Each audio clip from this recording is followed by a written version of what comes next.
کہ ایک دفعہ مدینے میں کسی گھر کی خاتون پہ جنات آتے تھے. جب جنات آتے تھے تو بہت زیادہ توڑ پھوڑ اور بہت زیادہ جو ہے گھر والے بڑے پریشان. ایک دفعہ عمر کے سامنے شکایت پیش کی. عمر امیر المومنین جن آتا ہے اور بہت زیادہ تنگ کرتا ہے. آپ نے فرمایا اچھا آج رات میں تمہارے گھر کے پاس آؤں گا.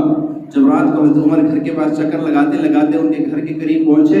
کہا اے جن، اے اللہ کے دشمن، عمر تجھے کہتا ہے اس گھر سے نکل جا اور وہاں چلا جا جہاں کسی انسان کا گزر بھی نہیں ہوتا ہے.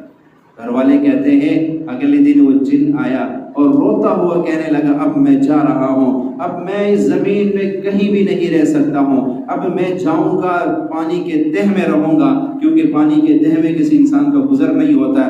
یہ عمر کا حکم ہے، میں عمر کے حکم کے آگے کچھ نہیں کر سکتا. میں عمر کے حکم کے آگے کچھ نہیں کر سکتا.